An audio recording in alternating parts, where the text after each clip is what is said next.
मैत्रिणी, मी शरी माझ्या पुणे पंगतमध्ये तुमचं सगळ्यांचं स्वागत आहे। तर आजची रेसिपी आहे वांग्याचं भरीत। तर बघूया रेसिपी। तर ही गावरान वांगी आणलेली आहेत, शेवटी मी सांगलीची आहे, तर वांगी तर माझा खूप फेवरेट आहे। तर अशी वांगी मधून कट केली, त्याला दोन्ही साईडून तेल लावलं आणि छान असं खरपूस भाजलं। जर तुम्ही चुलीवर भाजली तर भरीत अजूनच छान लागते। तर अशी वर खाली केली मी थोडीशी आणि जवळजवळ याला 10 ते 15 मिनटं चांगली भाजून घेतली। आता ही छान भाजली आहेत, तर मी गॅस बंद केला आहे। वांगी गार झाल्यानंतर दोन्ही बाजूंनी ह्याची साल काढून घ्यायची आहे। काही काही जण डायरेक्ट अखंड वांगं गॅसवर भाजतात, पण त्याच्यामध्ये बऱ्याच वेळा वांग्यामध्ये किडे असतात, तर शक्यतो असे दोन्ही भाग करून भाजलेली कधीही चांगली। आणि वांग्याचं भरीत हे नेहमी भाकरीबरोबर छान लागतं, मी तर खूप एन्जॉय करते।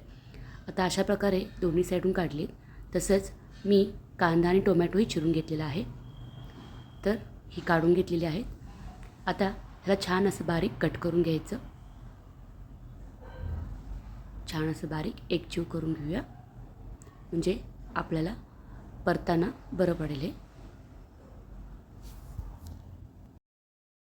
त्यामध्ये मसाले घालूया आपण।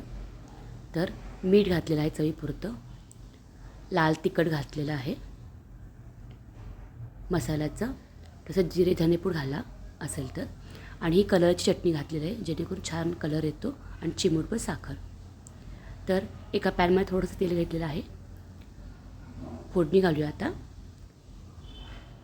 तीळ घातलेले आहेत, मोहरी घातलेली आहे, जिरे घातलेले आहेत, घातलेलं आहे, तसंच बारीक कट केलेला कांदा घालायचा आहे। कांदा छान परतून घ्यायचा आहे।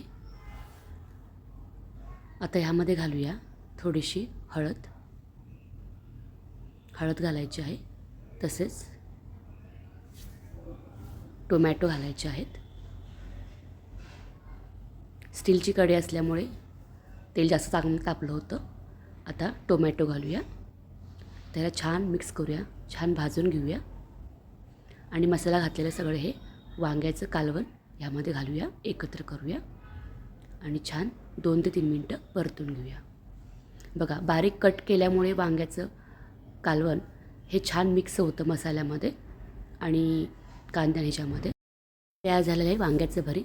तुम्हाला माझी रेसिपी कशी वाटली नक्की कळवा। माझ्या व्हिडिओ लाईक करा, शेअर करा, आणि चॅनलला सबस्क्राईब करा। थँक्यू।